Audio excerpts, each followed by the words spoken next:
সুপ্রিয় দর্শক, আসসালামু আলাইকুম। আপনাদের সবাইকে স্বাগত জানাচ্ছি এখনকার আলোচনায়। আপনাদের সঙ্গে আছি আমি সিরাজুল ইসলাম। দর্শক, ইরান এবং আমেরিকার মধ্যে অঘোষিতভাবে যুদ্ধবিরতি চললেও ইরান বলছে হরমুজ প্রণালীতে ইরানের অবস্থানে কোনো পরিবর্তন আসেনি। তার মানে হরমুজ প্রণালী যে বন্ধ আছে বন্ধই থাকবে, আমেরিকার জন্য খুলবে না এবং ইরানের মতো করে চলতে হবে, এর বাইরে কোনো কথা নেই। অর্থাৎ হরমুজ প্রণালী যুদ্ধের আগে যে অবস্থায় ছিল সেই অবস্থায় আর যাবে না। এপাশে বিভিন্নভাবে আমেরিকার পক্ষ থেকে যে দাবি করা হচ্ছে যে আমেরিকা ইরানের সাথে যুদ্ধবিরতি শান্তি আলোচনা চালাচ্ছে, ইরানের পক্ষ থেকে পরিষ্কার করে বলা হচ্ছে এই ধরনের কোনো উদ্যোগের সাথে ইরান নেই। শুধু তাই না, ইরান বলেছে যে নতুন কোনো রকমের যদি হামলা হয় তাহলে তার পরিণতি হবে ভয়াবহ। এদিকে মার্কিন প্রশাসন, বিশেষ করে মার্কিন যুদ্ধ মন্ত্রণালয় পেন্টাগন, ইরানের সাথে যুদ্ধে হতাহত মার্কিন সেনাদের কথা যা বলছিল আজকে তার চেয়ে অনেক বেশি বলতে বাধ্য হয়েছে। সিএনএন এই খবর দিচ্ছে, নতুন আহত সেনার সংখ্যা বলছে 624 জন।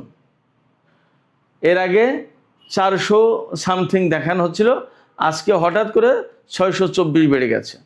সিএনএন প্রশ্ন তুলেছে হঠাৎ করে কিভাবে বাড়লো এবং এখনও প্রকৃতপক্ষে হতাহতের সংখ্যা গোপন করা হচ্ছে কিনা সেই সন্দেহ কিন্তু জোরালো।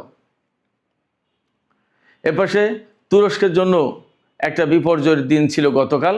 সৌদি আরব থেকে তুর্কি নির্মিত বাইরাক্তার আকিঞ্চি ড্রোন ইয়েমেনে গোয়েন্দা বৃত্তির জন্য পাঠানো হয়েছিল। ইয়েমেনিরা একেবারে সাধারণভাবে সেই ড্রোন ভূপাতিত করেছে, যে ড্রোনের দাম 25 থেকে 30 মিলিয়ন ডলার, অনেক অনেক টাকা দাম। এরপরে আরও দুটি ঘটনা আছে, দুটি জাহাজ ডুবির ঘটনা আছে তুরস্কের। গতকাল তুরস্ক একের পর এক বিপর্যয়ের মুখে পড়েছে। এবার সে কাস্পিয়ান সাগরে ইরানের যে বাণিজ্যিক জাহাজে ইউক্রেন ক্ষেপণাস্ত্র হামলা চালিয়েছে, সে ব্যাপারে ইরানের পক্ষ থেকে তো কড়া প্রতিবাদ জানানো হয়েছেই। কাস্পিয়ান সাগর তীরবর্তী তুর্কমেনিস্তান, তাদের পক্ষ থেকে প্রতিবাদ জানিয়ে বলা হয়েছে কাস্পিয়ান সাগর শান্তি, সম্প্রীতি আর ভ্রাতৃপ্রতিম প্রতিবেশী দেশের এই সাগর, এখানে এই ধরনের হামলা গ্রহণযোগ্য না। তো সুপ্রিয় দর্শক, এই যে বেশ কয়েকটি বিষয় বললাম, এই বিষয়গুলো নিয়ে ছোট ছোট করে আলোচনা করব। আপনারা আশা করি শেষ পর্যন্ত সঙ্গে থাকবেন। আর যদি ভিডিও ভালো লাগে তাহলে লাইক, কমেন্ট, শেয়ার করবেন এবং চ্যানেলটি সাবস্ক্রাইব করে সাথেই থাকবেন। দর্শক, চলুন বিস্তারিত আলোচনা করি। সর্বপ্রথম বলি, ইরানের পক্ষ থেকে একদম পরিষ্কার করে বলা হয়েছে যে বিভিন্ন সূত্র থেকে বা আমেরিকার পক্ষ থেকে বিভিন্ন কায়দায় ইনিয়ে বিনিয়ে যে দাবি করা হচ্ছে যে ইরানের সাথে আমেরিকার শান্তি আলোচনা চলছে, যুদ্ধবিরতির আলোচনা চলছে, প্রকৃতপক্ষে এই ধরনের কোনো আলোচনায় ইরান যুক্ত হয়নি, ইরান নেই, ইরান এই ধরনের কোনো আলোচনা করছে না। ইরানের পররাষ্ট্র মন্ত্রণালয়ের মুখপাত্র ইসমাইল বাকাই এই ঘোষণা দিয়েছেন। অর্থাৎ ইরান সরকারের পক্ষ থেকে একেবারে পরিষ্কার করে বলা হলো যে এই ধরনের আলোচনায় নেই। যুদ্ধ অঘোষিতভাবে আমেরিকা বন্ধ করেছে। ইরান বলছে যে তারা যুদ্ধ শুরু করেছে, কিন্তু যুদ্ধ এখানেই শেষ না। যুদ্ধ কবে, কখন, কিভাবে শেষ হবে সেটা সিদ্ধান্ত নেবে ইরান। অর্থাৎ ইরান তার মতো করে একটা পর্যায়ে গিয়ে শেষ করবে যুদ্ধ। কারণ ইরানের মনে অনেক দুঃখ, ব্যথা, বেদনা, ক্ষোভ, অনেক কিছু আছে। ইরান অনেক কিছু হারিয়েছে, তাদের সর্বোচ্চ নেতা থেকে শুরু করে বহু বেসামরিক নাগরিককে হারিয়েছে যাদের কোনো অপরাধ ছিল না এই যুদ্ধের ব্যাপারে। অতএব ইরান কবে, কখন, কিভাবে প্রতিশোধ নেবে আর কবে, কখন, কিভাবে যুদ্ধ শেষ করবে সেই সিদ্ধান্ত ইরানের পক্ষ থেকে আসবে।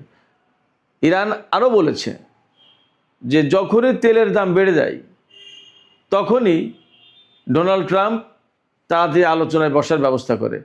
আমরা তার এই চালাকি, তার এই কৌশল আমরা বুঝি, এই সমস্ত আলোচনা এখন আর হবে না। পাশাপাশি ইরানের সামরিক বাহিনী একদম সুস্পষ্ট করে বলেছে যে আমেরিকা যুদ্ধ বন্ধ করেছে, ফাইন, কিন্তু নতুন করে যদি ইরানের উপরে হামলা চালায় তাহলে তার পরিণতি হবে ভয়াবহ এবং ইরান যে কোনো পরিস্থিতি মোকাবেলার জন্য কিন্তু প্রস্তুত রয়েছে। এই কথা কেন বলছে ইরানের পক্ষ থেকে?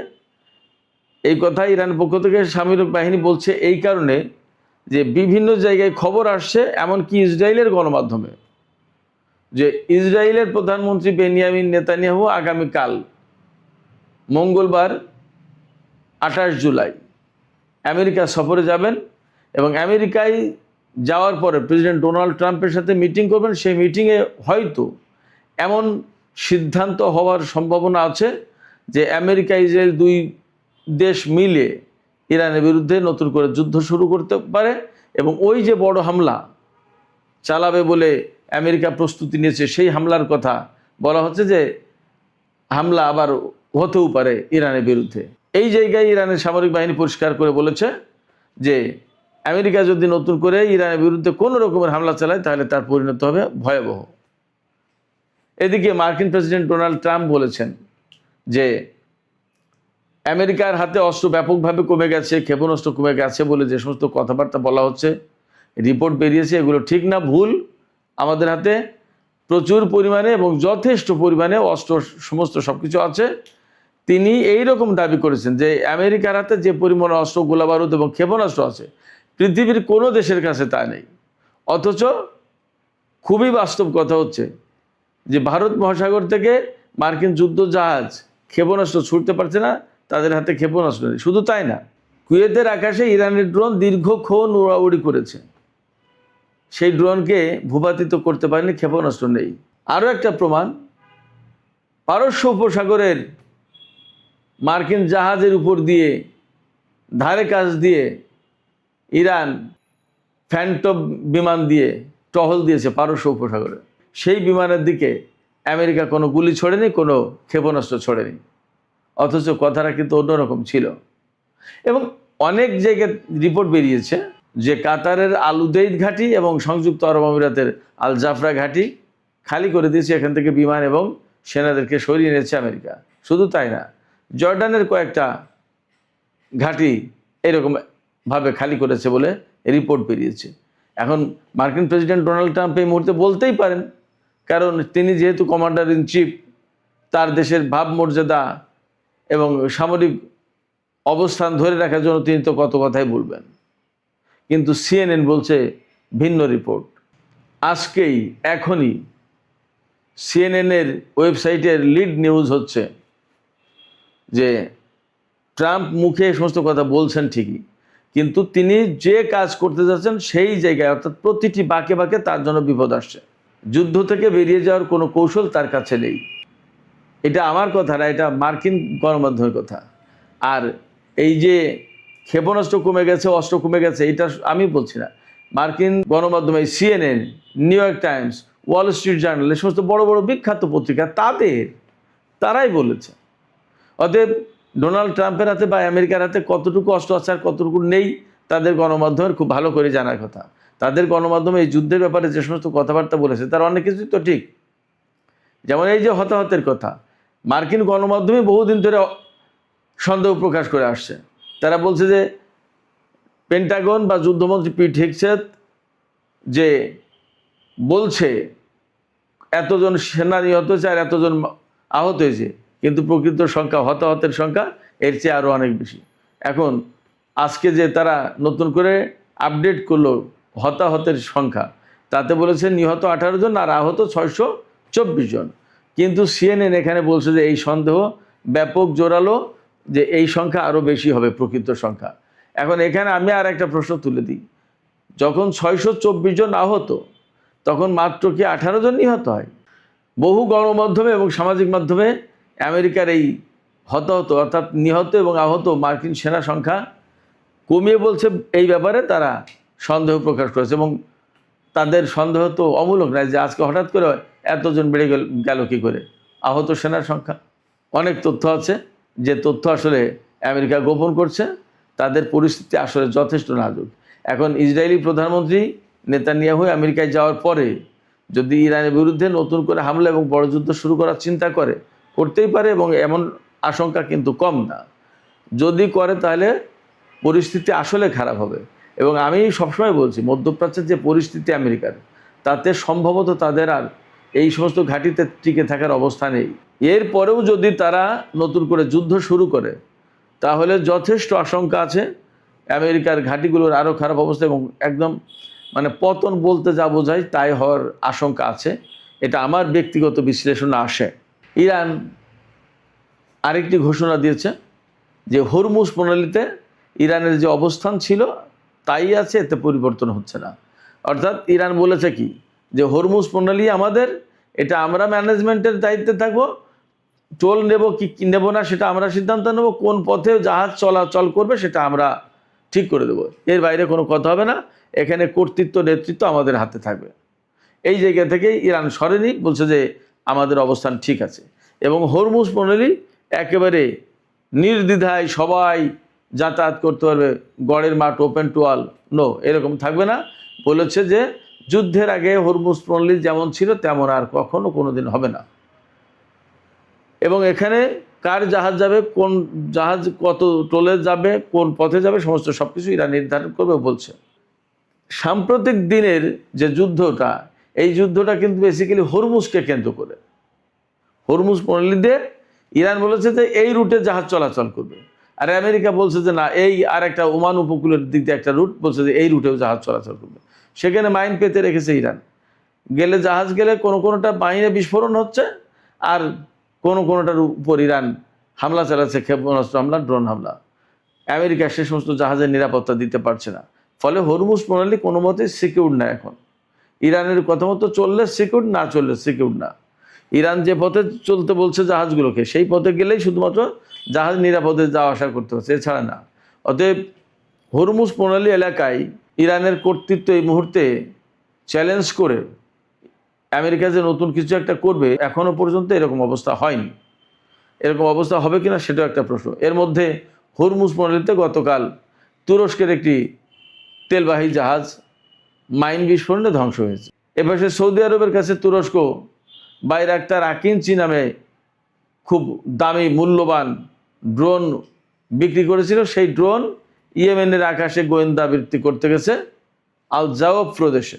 সেখানে ইয়েমেনের হুতি যোদ্ধারা বা সেনারা তারা খুব সাধারণভাবে সেই ড্রোনকে ভূপাতিত করেছে। এই ড্রোনটার দাম হলো 25 থেকে 30 মিলিয়ন ডলার, তার মানে 2.5 কোটি থেকে 3 কোটি ডলার, অনেক টাকা দাম এবং বেশ বড়। 1500 কেজি বিস্ফোরক বহন করতে পারে এই ড্রোন। 1500 কেজি মানে 1.5 টন, 37.5 মন। আর 24 থেকে 30 ঘন্টায় একটানা আকাশে উঠতে পারে, 40,000 ফুট উচ্চতা, অনেক উপর দিয়ে এই ড্রোন উড়তে পারে, খুব আকারে বড় ড্রোন। সেই ড্রোন ভূপাতিত করেছে। তুরস্কের জন্য এটা একটা সেটব্যাক, একটা দুঃস্বপ্নের দিন, খারাপ সময়। আর একটা ঘটনা ঘটেছে কৃষ্ণ সাগরে। ইউক্রেনের ওডেসা বন্দর থেকে তুরস্কের মালিকানাধীন একটি জাহাজ গিনি বিসাউয়ের পতাকা বহন করছিল, হয়তো কোনো পণ্য নিয়ে ওই জাহাজটা যাচ্ছিল কৃষ্ণ সাগর দিয়ে। বলা হচ্ছে রাশিয়ার ক্ষেপণাস্ত্রের আঘাতে সেই জাহাজ ডুবে গেছে এবং বেশ কয়েকজন নাবিক হতাহত হয়েছে। রাশিয়া বলছে যে আমাদের ক্ষেপণাস্ত্রে এই ধরনের ঘটনা ঘটেনি, বাট কৃষ্ণ সাগরে তুরস্কের একটা জাহাজ ডুবে গেছে, এটা বাস্তব কথা। তার মানে গতকাল তুরস্কের জন্য ভারী খারাপ সময় গেছে। হরমুজ প্রণালীতে জাহাজ বিধ্বস্ত, কৃষ্ণ সাগরে ক্ষেপণাস্ত্রের আঘাতে জাহাজ ডুবে গেছে, আর ইয়েমেনের আকাশ থেকে তুর্কি নির্মিত সৌদি আরবের মালিকানাধীন ড্রোন বিধ্বস্ত। তুরস্কের জন্য কোনো খবরই ভালো ছিল না। আরেকটি বিষয়, ছোট্ট বিষয়, আমি একটু কথা বলে শেষ করি। সিরিয়ার প্রেসিডেন্ট আহমেদ আল সারা ওরফে জুলানি, তিনি বলেছেন ইসরায়েলের সাথে একটা নিরাপত্তা চুক্তি করার ব্যাপারে কাজ চলছে এবং একটা পূর্ণাঙ্গ চুক্তি হবে তাদের সাথে, যাতে সিরিয়া নিরাপদ থাকে। ভাবতে পারেন খবরটা কি? ইসরায়েলের সাথে সিরিয়া নিরাপত্তা চুক্তি করে সিরিয়ার নিরাপত্তা নিশ্চিত করবে। অথচ আরব বিশ্বে একমাত্র দেশ ছিল সিরিয়া যারা ইসরায়েলকে স্বীকৃতি দিয়ে তার সাথে কোনো রকমের সম্পর্ক রাখার ব্যাপারে সবচেয়ে সিরিয়াস ছিল, রাখতে চাইতো না, রাখেনি। বাশার আসাদ অথবা তার বাবা হাফেজ আল আসাদ কেউই ইসরায়েলের সাথে সম্পর্ক করেনি। আর তুর্কি সমর্থিত ইসলামপন্থী সরকার ক্ষমতায় এসে ইসরায়েলের সাথে এখন পূর্ণাঙ্গ সামরিক এবং নিরাপত্তা চুক্তি করতে যাচ্ছে। বুঝতেই পারেন পরিস্থিতি কোথায়, কতটা দৈন্য দশা হলে এইগুলো করে। এবং তুরস্কি সমর্থিত সিরিয়ার সরকার কিন্তু তুরস্ক রাত দিন ইসরায়েলের বিরুদ্ধে যুদ্ধ করে বলে ঘোষণা দেয়। আর তার প্রিয় ভাজন যে তুরস্ক এই আহমেদ আল সারাকে সিরিয়ার ক্ষমতায় বসিয়েছে, তার প্রিয় ভাজন প্রেসিডেন্ট আহমেদ আল সারা ইসরায়েলের সাথে চুক্তি করতে যাচ্ছে। পরিস্থিতি এই। সুপ্রিয় দর্শক, এখনকার আলোচনা এখানে শেষ করতে চাই। আলোচনা শেষের আগে আমি আপনাদের কাছে প্রশ্ন করি, আসলে CNN যে খবর দিচ্ছে হঠাৎ করেই আমেরিকার প্রতিরক্ষা দপ্তর বা যুদ্ধ মন্ত্রণালয় পেন্টাগন তারা বলল যে 624 জন আহত হয়েছে ইরানের সাথে যুদ্ধ করতে গিয়ে, হঠাৎ করে বেড়ে গেল। তারপরেও তারা বলছে যে মার্কিন সেনা যে নিহত হয়েছে এবং আহত হয়েছে এই সংখ্যা এখনও কমিয়ে দেখা হচ্ছে বলে যথেষ্ট সন্দেহ আছে।